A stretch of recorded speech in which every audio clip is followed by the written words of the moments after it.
গ্রাম বাংলার এই রান্নাটা তো হারিয়েই যেতে বসেছে।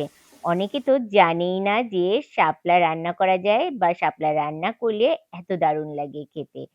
১ চিমটি ফোড়নে আজকে রান্না করছি গ্রাম বাংলার ঐতিহ্যবাহী রান্না একটা শাপলা দিয়ে চিংড়ি। দারুণ লাগে খেতে। রেসিপিটা ফলো করলেই বানানোও কিন্তু খুব সহজ। শাপলাগুলো দেখতে পেয়েছেন, শাপলাগুলো আঁশ ছাড়িয়ে ছুলে নিয়েছি।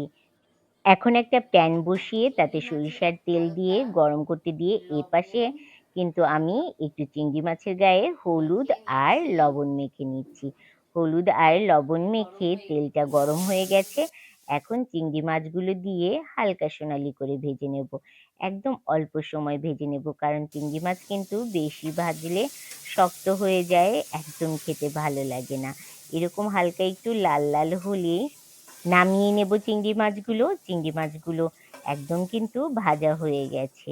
এই তেলেই আমি দিয়ে দেব কালো জিরে ফোড়ন। কালো জিরে ফোড়ন দিয়ে তাতে দিয়ে দিচ্ছি সেই কেটে রাখা শাপলা, হলুদ আর লবণ দিয়ে হালকা একটু নাড়িয়ে চাড়িয়ে মিশিয়ে দেব। বেশিক্ষণ মেশাতে হবে না, ২ মিনিটের মতন নাড়িয়ে চাড়িয়ে মিশিয়ে ঢাকনা দিয়ে কিছুক্ষণ সময় রান্না করে নেব। শাপলায় কিন্তু কোনো জল ব্যবহার করতে হয় না। শাপলা থেকেই অনেকটা পরিমাণে জল বের হয়। তা দিয়েই কিন্তু শাপলা রান্না হয়ে যায়। শাপলা কিন্তু আমার অর্ধেকের বেশি হয়ে গেছে। এখন শুধু চিংড়ি মাছগুলো ঢেলে দিচ্ছি আর দিয়ে দিচ্ছি কয়েকটা কাঁচামরিচ চেরা। কাঁচামরিচগুলো আমি হাত দিয়ে এভাবে অর্ধেক করে ভেঙে দিয়ে দিচ্ছি। দিয়ে নাড়িয়ে চাড়িয়ে আর ২ মিনিটের মতন রান্না করব ঢাকনা দিয়ে। একটু জলটা শুকিয়ে যাবে এখন।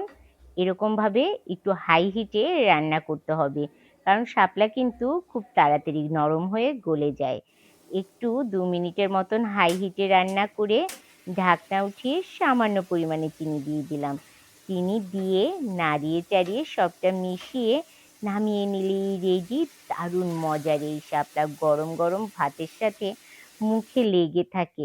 রেসিপিটা আপনাদের কেমন লাগলো জানাতে কিন্তু ভুলবেন না। এরকম সুন্দর সুন্দর রান্না পেতে হলে অবশ্যই কিন্তু সাথে থাকতে হবে, পাশে থাকতে হবে। সবাই ভালো থাকবেন। ফোরনের রান্নায় আবার দেখা হবে।